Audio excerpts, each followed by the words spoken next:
Rapaze, eu sou a professora Bruna Oliveira e o nosso tema de agora é a África pré-colonial, a diáspora e o multiculturalismo. Eu poderia chamar de o racismo nosso de cada dia, mas enfim. Então vamos nos ater aí ao nome, como que eu vou dizer, ao nome bonitinho, né? Um nome científico para a gente poder trabalhar. Essa aula é para você que se acha antirracista e diz assim, eu não sou preconceituoso. Eu tenho até amigos que são negros, que são gays, tá tudo bem. Eu gosto deles. Essa aula é para você, preto, preta, que sabe o que é carregar na pele, na cor, o peso de uma sociedade extremamente desigual, o peso de uma sociedade que faz de tudo para que você, eu e outros de nós continuem a ocupar papéis de subalternidade dentro da sociedade brasileira. E é isso que nós vamos romper. Vamos mostrar primeiro a riqueza da história africana e como isso é absolutamente desvalorizado dentro do Brasil. Como isso foi absolutamente, digamos, sugado. E nós hoje naturalizamos a violência contra o povo negro e achamos que isso é absolutamente normal, que daí é só mais um preto que morre, é só mais uma estatística. E antes de nós começarmos, eu gostaria de falar para vocês uma citação muito importante de uma historiadora chamada Lilia Schwartz. Eu estava assistindo uma entrevista dela e ela diz o seguinte: no Brasil, os negros e os gays, né, principalmente os negros, eles não são minoria. Segundo o último IBGE, 51% da população brasileira se declara preta, ou seja, negra. Nós estamos falando de grupos majoritários que são, por sua vez, excluídos da sociedade, que são tornados minoritários, para que as pessoas que têm acesso ao poder, que têm acesso às rédeas da situação, vamos dizer assim, continuem a olhar para nós como se nós fôssemos apenas uma carne barata, né? Afinal de contas, a carne mais barata do mercado é a carne negra. Bom, partindo para esse tema, é importante que nós saibamos, primeiro, se eu perguntar a você o que é diáspora, você saberia me dizer?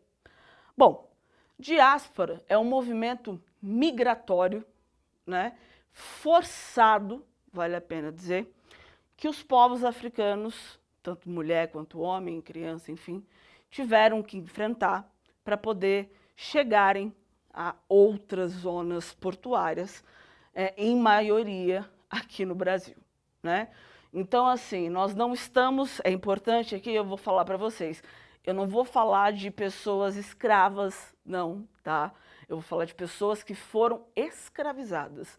São seres humanos que foram escravizados. Ninguém nasce escravo, tá? Bom, enfim, nós vamos falar sobre a diversidade cultural em um continente de muitas riquezas. O que é importante que nós entendamos, que é muito urgente, é o seguinte, olha, todo mundo conhece a história da Grécia. Olha, Grécia é o berço da democracia no mundo e não sei o quê. Isso é uma visão eurocêntrica, é uma visão que tipo, nada tem a ver conosco, muito pelo contrário. Porque nós estamos falando aqui de um continente que era extremamente rico. E por que eu citei a Grécia? Porque eles tinham um sistema muito parecido no sentido de sociedade. Dentro da África, nós tínhamos ali pequenas cidades-estados.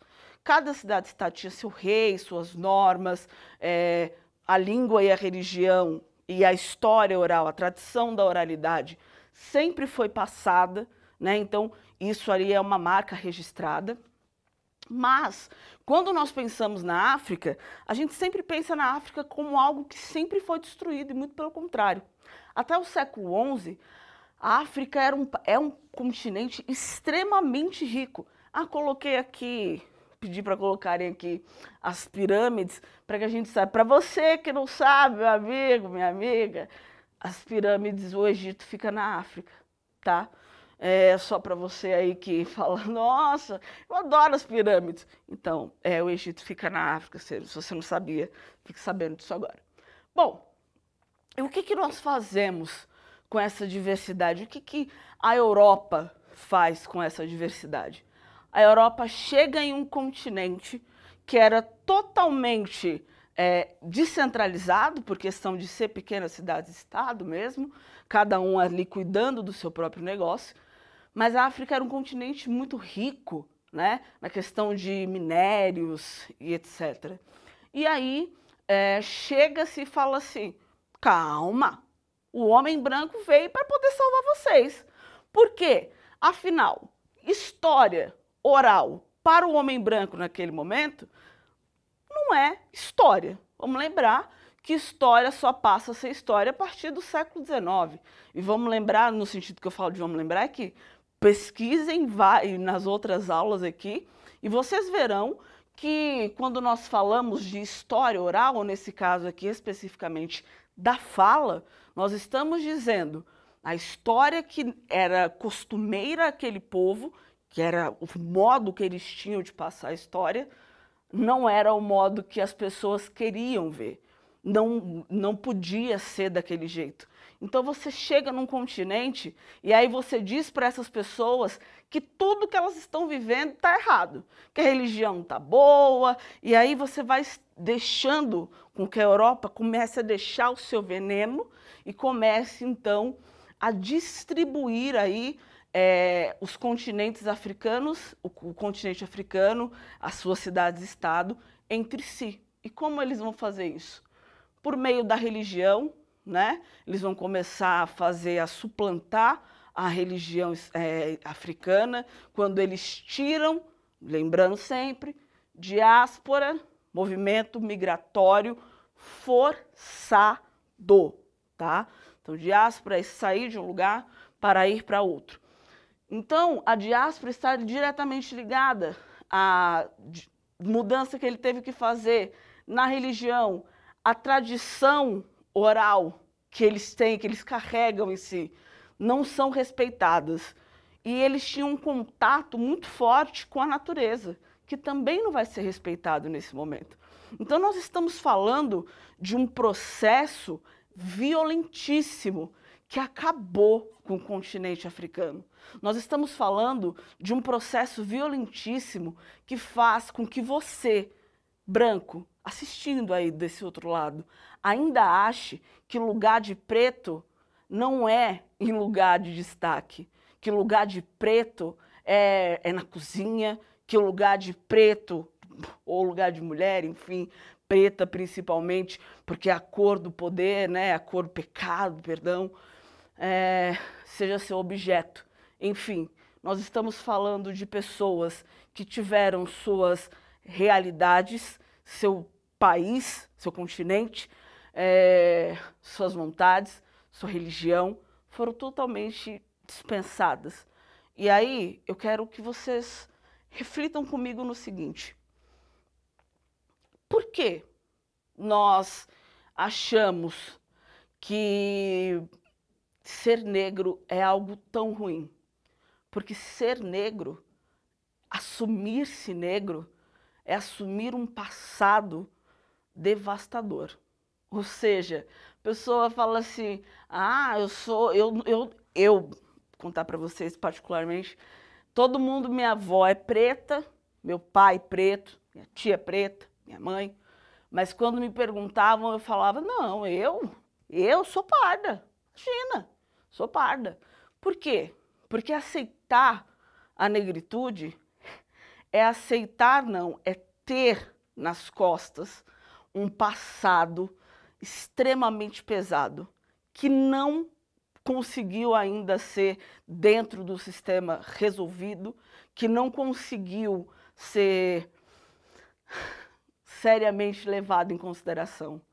Você que acha que o multiculturalismo é uma coisa boa, porque de fato a África ela tinha uma cultura muito rica, a fala, as danças, as tradições, a forma como se relaciona com a natureza e tudo mais. Então, assim, é lindo, a gente vê tal, é lindo, mas a violência com que isso foi feito é algo imperdoável. Aliás, nós começamos e nós continuamos a naturalizar a violência contra a população negra como se fosse algo extremamente normal. Como se essas pessoas que saíram da África em função da diáspora tivessem vindo para cá, tipo, opa, não tem nada para fazer mesmo, tô de boa, tal, tranquilo, vou lá para poder ser escravizado em outro país, que eu gosto. E aí vocês vão falar, ah, mas na África também tinha escravidão. Em outro momento a gente conversa sobre isso. E vocês vão ver que o Brasil, ele não foi construído com escravos, ele foi construído de escravos, né? E qual é essa diferença? Nós temos um multiculturalismo, nós temos vários elementos da cultura africana dentro das culturas que se seguem, enfim, dentro do Brasil, principalmente, que é onde majoritariamente a população africana vai ficar em função da diáspora, né? E aí vocês me falam, vocês reclamam demais, é muito mimimi. Não, não é mimimi. Talvez a sua forma de ver o mundo esteja um pouco reduzida. E eu espero que você consiga ampliá-la, para que você consiga entender a dor que o racismo causa. Não só a dor de ouvir, é uma dor na alma. Peço perdão, fiquei um pouco emocionada nessa aula, porque falar da África, nesse primeiro momento, é como pegar um objeto de estudo e distanciar de você. Mas não, não é só um objeto de estudo, é a minha história. É a história de você, preto, preta, de comunidade, que está aí do outro lado, que sabe exatamente o peso que é ter a cor que se tem no Brasil e que vivemos. Ah, mas somos todos miscigenados, de fato. Mas é a cor da sua pele que vai dizer o quão miscigenado você é ou não. É a cor da sua pele que vai determinar se você pode ou não frequentar determinados lugares. Enfim, o resumo da aula de hoje foi sobre o nosso racismo, que começa a nascer aqui, e nós vamos discutir em várias outras circunstâncias, e vocês têm um monte de material de acesso para poder falar sobre racismo. E aqui nós falamos sobre uma África que foi devastada, uma África que foi destruída, uma África que teve as suas particularidades totalmente deixadas de lado, para que, de repente, nós nos tornássemos massa de manobra na mão daqueles que detinham o poder naquele momento. É isso. Esse foi o nosso tema da discussão. Espero que vocês tenham entendido. Até a próxima. Tamo junto.